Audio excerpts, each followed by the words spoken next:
He had the badge, the credentials, the authority, yet he was still treated like a suspect. Here's what happened next.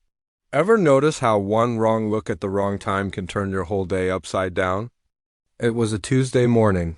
A little after 10:15, the lobby of the Alameda Business Center in San Diego, California, was the kind of place where not much happened.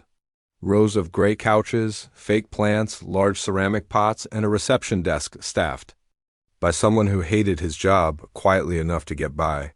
People came and went mostly in silence. No one looked at anyone else for too long, except today. Miguel Ramírez walked in with a quiet confidence, like a man who knew exactly where he was going. He wore dark jeans, a clean button-down shirt, and carried a black laptop bag slung over his shoulder. His posture was firm, alert, but not aggressive, simply focused on his way through the double-glass doors. He nodded politely to the security guard near the counter.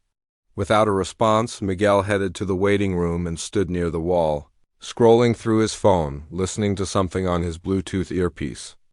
Occasionally, he spoke quietly, too quietly for anyone else to understand what he was saying.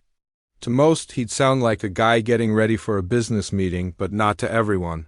From behind the curved reception desk, Amber Collins, a new administrative assistant at Graybridge Analytics, eyed him suspiciously. She leaned slightly toward her colleague and whispered, "Do you know that guy?" The other woman glanced up briefly, shrugged, and went back to typing. Amber didn't let it go.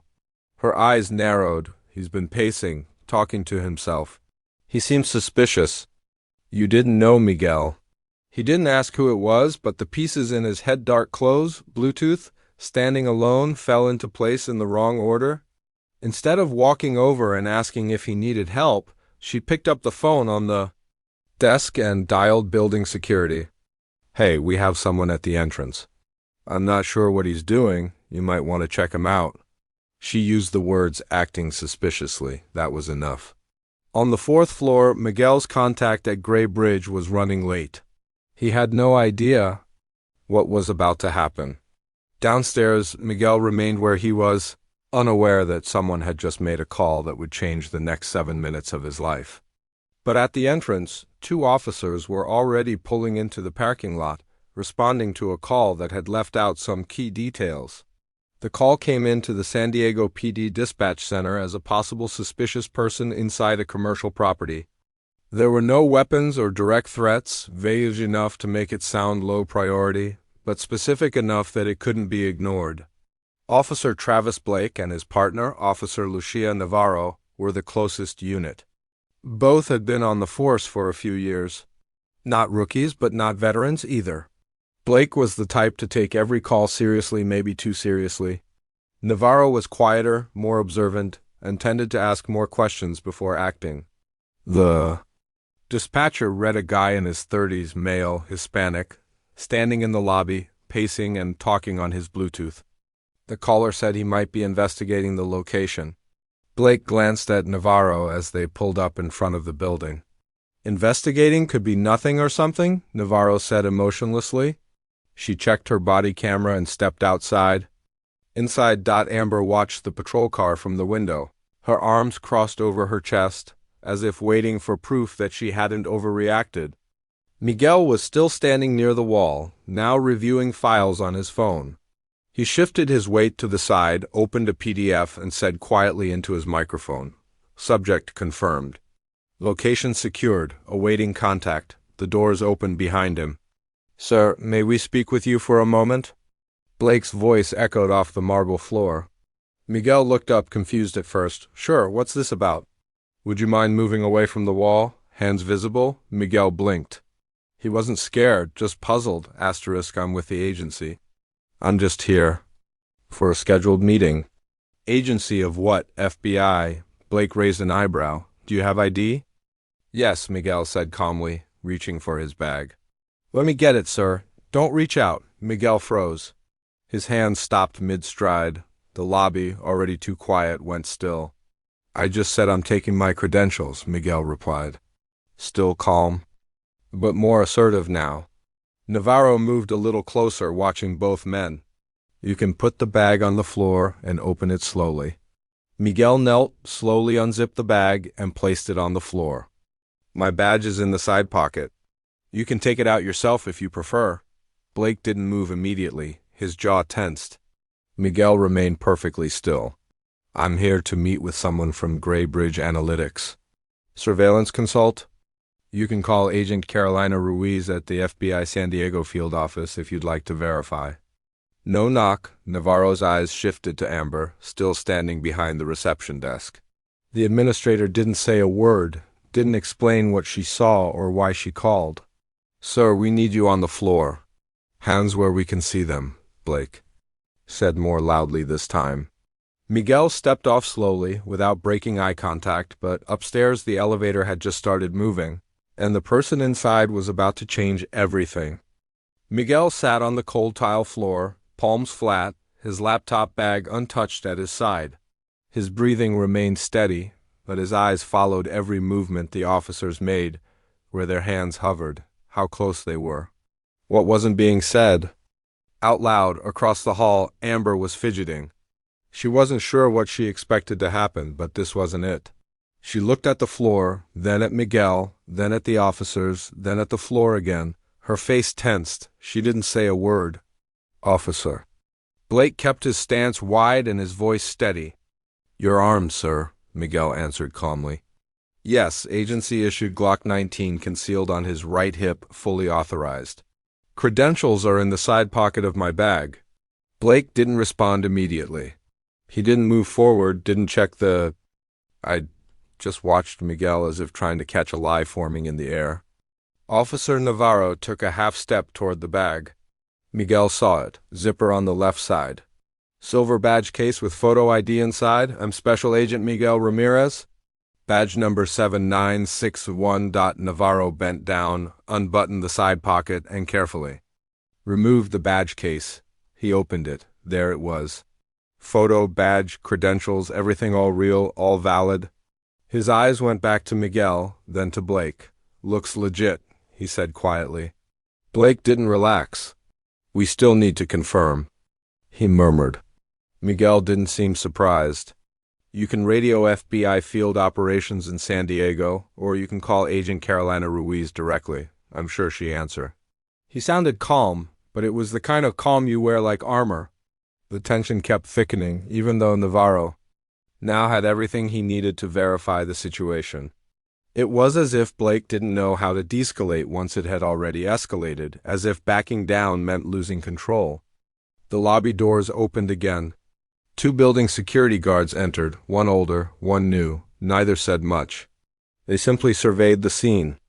A federal agent on the floor, 2 cops hovering above him, and a receptionist who looked like she wished she'd never picked up the phone.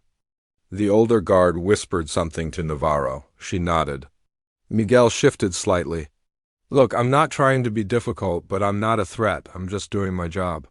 I'm not going to reach for anything without your say-so. Navarro stood up, completely, now holding the badge case in his hand. He looked at Blake. We should report, but Blake didn't respond.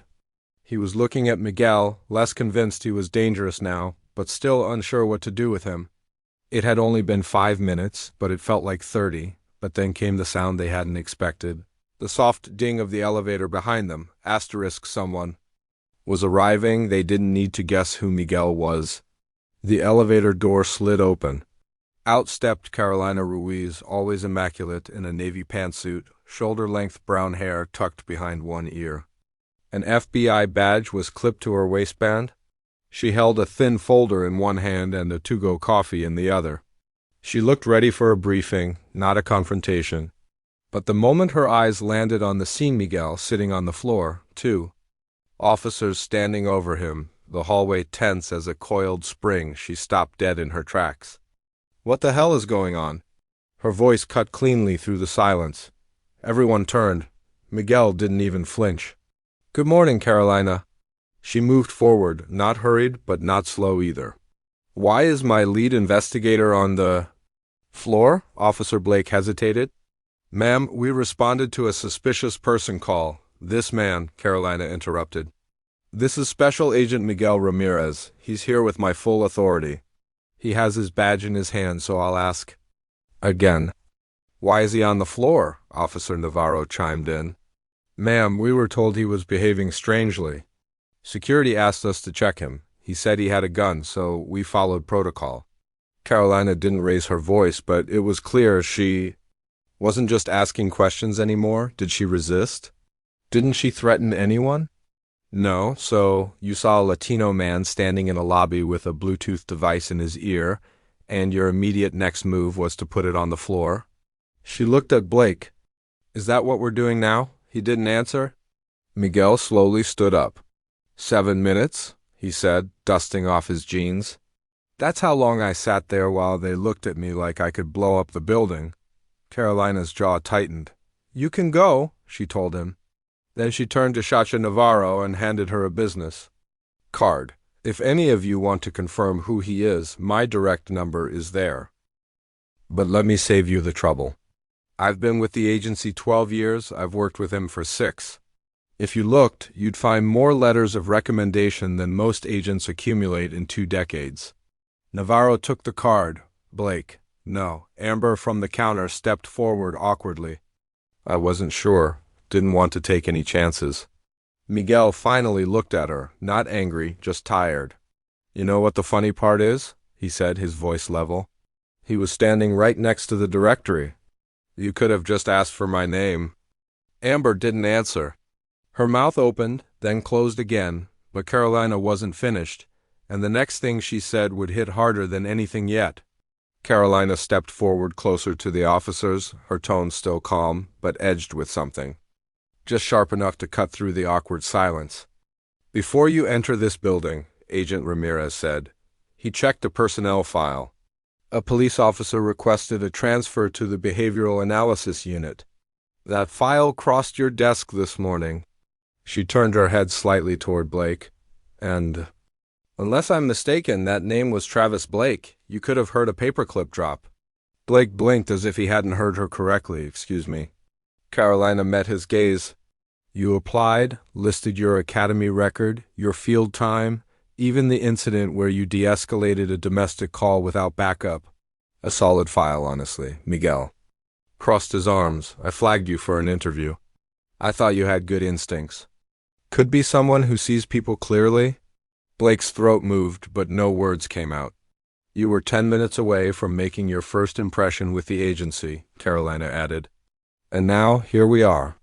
Navarro shifted his posture slightly, shooting. A glance at his partner. The reality of the moment was settling in fast and was heavier than either officer expected. Amber, still nearby, turned slowly and began walking back behind the desk, her presence diminishing with each step. No one stopped her. Miguel kept his voice calm. This is why we talk about bias, because it doesn't have to seem violent to be dangerous. Sometimes it's just a phone call or a decision not to ask questions or a hand near a holster for 7 straight minutes while someone waits for permission to exist. Blake finally spoke. He didn't know. Carolina didn't soften. That's the problem, Officer Blake. You didn't want to know. Did you see what you expected to see? There was no shouting or raised voices, just 2 FBI agents and 2 local police officers standing on a clean lobby floor that now felt like a courtroom. Miguel looked at Navarro. Did you read my badge? Did you know it was in order? Navarro nodded slowly. I did. He looked down for a second. He wasn't pressing the issue. He should have.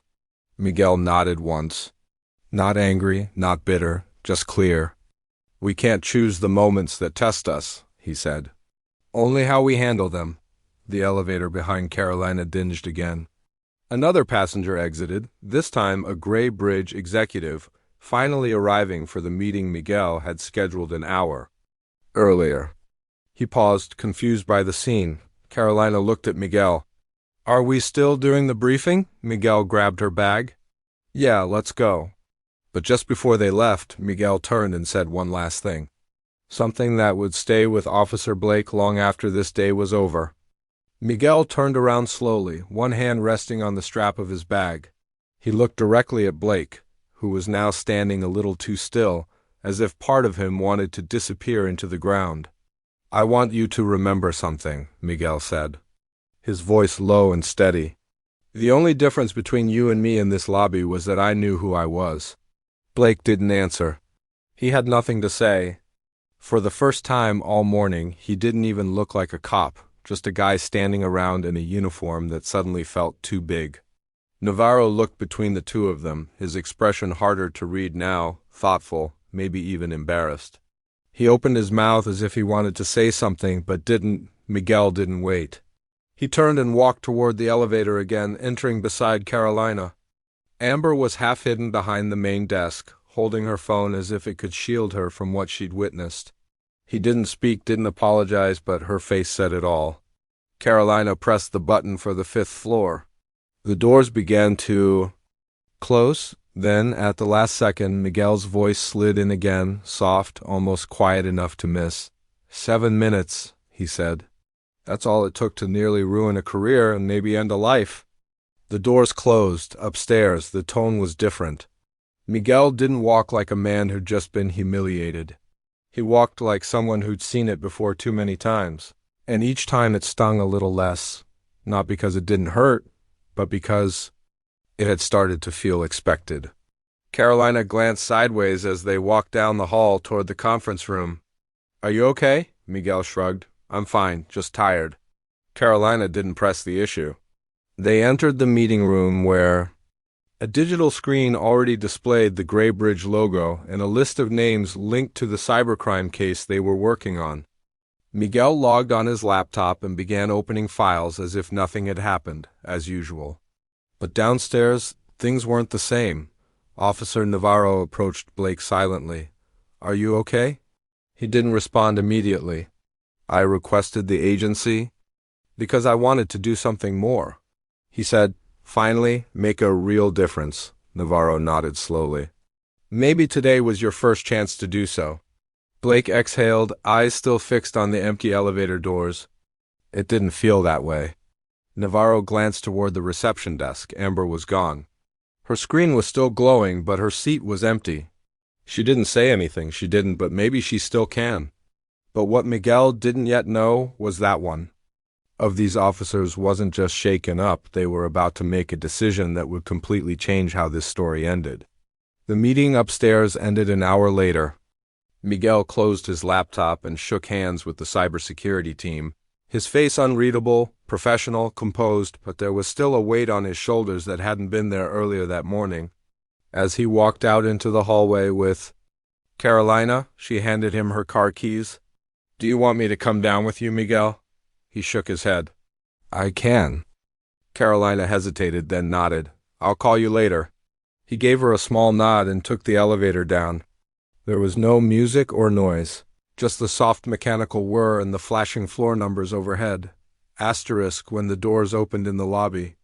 I didn't expect anyone to be waiting, but Officer Navarro was still there leaning against the column, arms crossed, expression calm. Not defensive, not detached, simply matter of fact. Miguel walked past her without stopping, but she took a step.